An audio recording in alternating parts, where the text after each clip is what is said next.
Did Saturday's performance surprise you, given how you unit and played up till then? Just because I took my glasses off, I didn't question your question. Yeah, it did.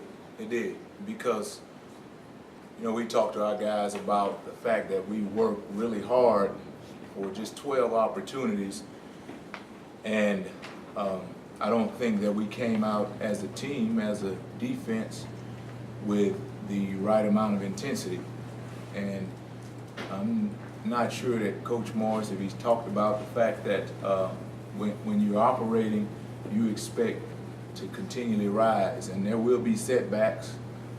Well, I think that Saturday was one of those setbacks. So to answer that question, no, that was totally a surprise for us as a team. Now, there's some individuals, when you watch the video, there's some individuals who were as consistent as they always have been, but as a team, we didn't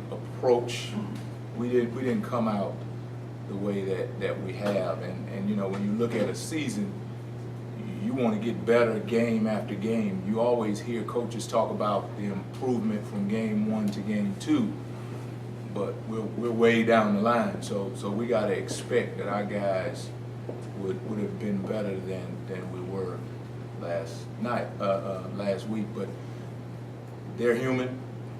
I'm human. I made mistakes in the game that I didn't make 2 weeks ago, and we all have to grow. We have to learn, and we definitely have to be better this next week. You talked about the intensity. Coach Morris talked about it as well. Early in the game, after Memphis' first touchdown, Deion Green seemed really animated on the sideline. Is that what that was about, trying to get intensity out of teammates? Yeah, well, we are an aggressive, turnover-driven, physical unit, but on the sideline, that was not poised.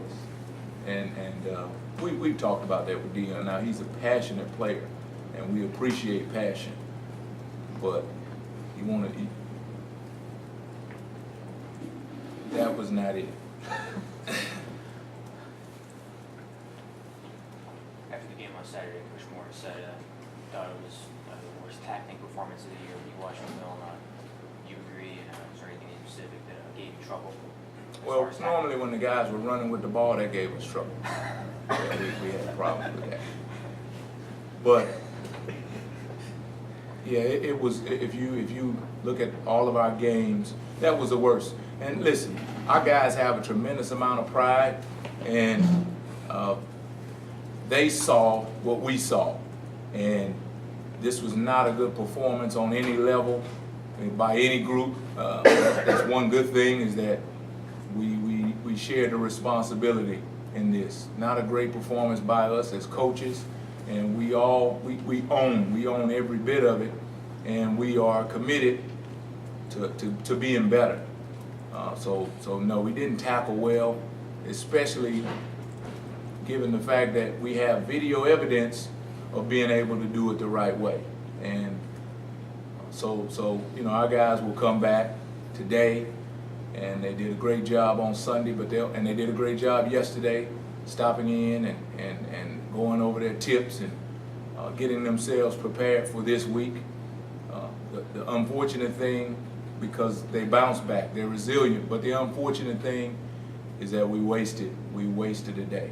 You know, we wasted a day. We wasted a great opportunity to advance this program.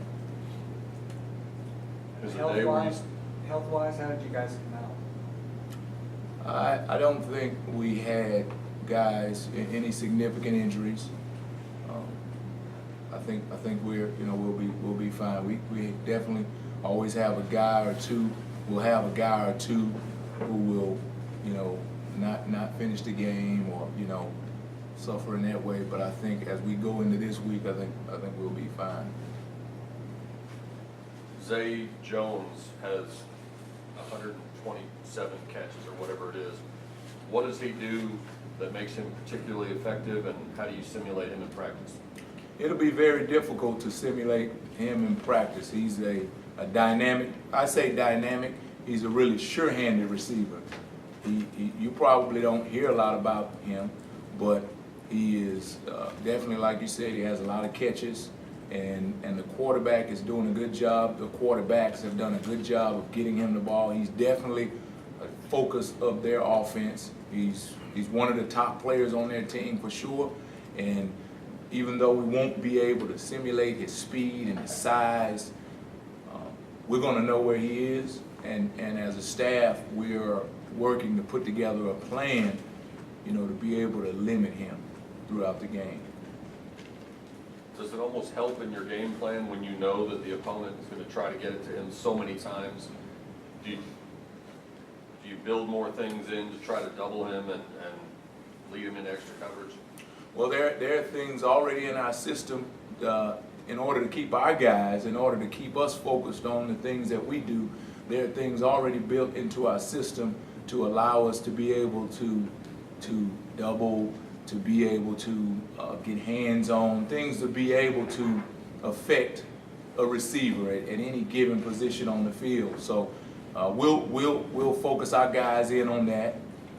Not really, like I said, not necessarily focus them in on him, because it'll be a team situation. It'll be a situation that if we put all our focus on him, that other guys will be able to take advantage of shortcomings on the defensive part, because you're trying to focus everything on that guy. But I feel like our guys will respond in such a way as to understand who is the target for East Carolina, who is the main offensive threat, and do a good job when he's on their side of the field to know where he is and understand the importance of doing your job on that particular play.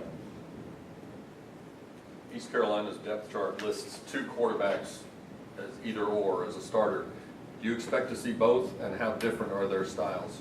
They're not very different. As we've watched them, they're not very different. Last year they had one guy who was a big time passer, and then another who was a runner, and they both have abilities to be able to run the football as well as to be able to deliver it in the passing game. So we'll be prepared for both, and understand that, like I said, they both are really closely blessed guys in terms of their abilities, but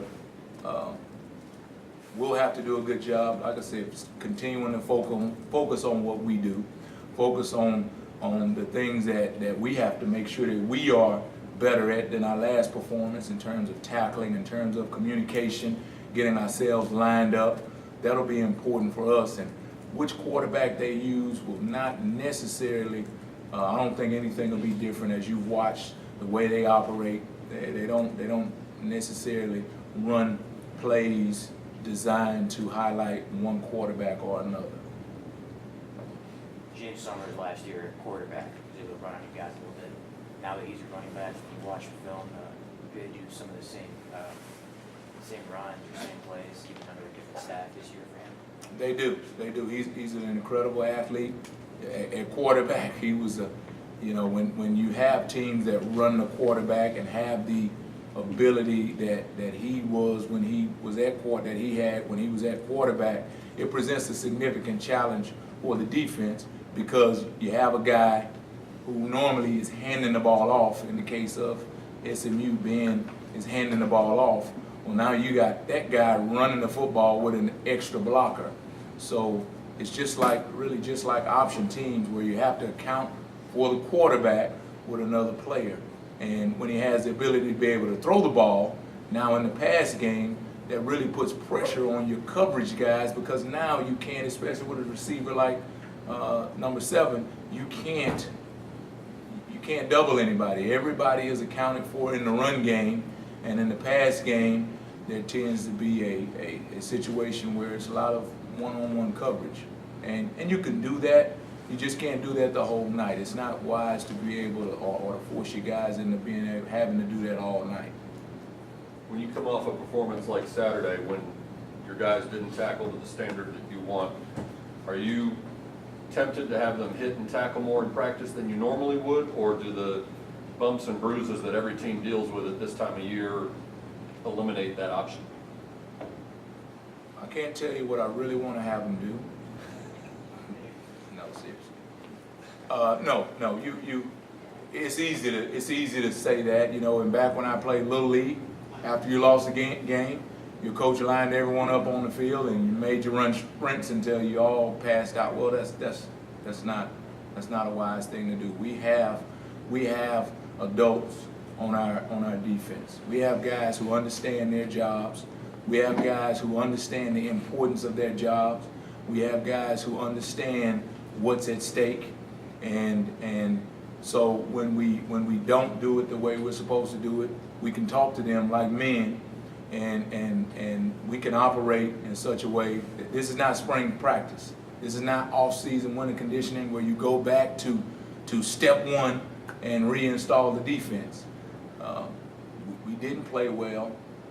We did not focus on the task at hand. We did not focus on the fact that Memphis was a reeling team and they were coming in here with something to prove and nothing to lose. And when you have those two different mindsets, then the other team will. And it's my job, it's our staff's job to get them to understand that each and every week, each and every day, each and every practice, that they all are just as important as the games we've played. You know, Coach Morris always says it, it's a nameless, faceless opponent, and you do it one way every time. Everything you do it one way. And if you don't do it that way, you have situations like last week. Can it be easier or harder to bounce back from a lopsided loss than if this were overtime or 3 points or 6 points or something? Does it matter at all? It's got to be the same. It's got to be the same. When you played Tulsa, we lost in that situation. When I look at the win-loss column, there's an L and there's one more number. So it's the same to us. It's the same. And when you win, there's only one win. When we played a couple weeks ago and we shocked the world and they moved the planets around for us, it's just one win. You know, it's just one win, and you have to take them the same. You have to understand, and our guys, they're going to grow to be this way, but they have to understand that it's all the same. There's no difference. Win, lose, win by 100, lose by 2, they're all the same. The next week, that team does not care what happened last week. They want to take advantage of some things, but we have to be the same team every week, no matter what. What's the most difficult thing as a coach, figuring out the X's and O's of an opponent or the emotions of your own team? You know, sometimes, especially today, because players are graced with internet, social media. Fans they have access to the world, the outside world. So there's a lot of the mental part of it that goes into it. Back in the 1800s when I played, you didn't have all this. Okay, I played in the early 1900s. You didn't have all this, so players listened to whatever the coach said. The coach was the Bible, and that's it. There was nothing ever involved. So there's a lot of counseling that goes into it. But you know what? That's our job. We affect young men. We grow, we develop young men. That's what we do. They want to know if you care about them before they know what you know. They don't care what you know. You know what I mean? It's do you care about them? So that's a significant part of it. The X's and O's, yeah, that's important too. You know, but there's only so many X's and so many O's that go out there. But when you deal with the mental part of it, the emotional part of it, there's a lot of different guys. We call them riders and walkers and joggers and runners. Well, they're all a part of your team, and you have to be able to affect all of those guys from a mental frame. The X's and O's, they don't change. You only got 11 of them out there at a time. So as a coach, you have to balance it. And I think the greatest coaches are those who have the ability to be able to inspire your team, to be able to give them the vision, but then also they want to know that you know what you're talking about a little bit as well. Looking at the stat sheet, obviously Zay Jones jumps off the page at you, but from a defensive coordinator standpoint, is he your primary concern about East Carolina? Well, they have other players for sure, but he is the guy. He makes, between him and the quarterback and the Summers, the running back, those guys make it happen. And you know, when you operate defensively, your objective is to take away what they do best and to take away what they do most, and then have them operate where they're not comfortable. And so that's always the focus. And you know, without pointing our crosshairs at one guy or another, that's what we're trying to do.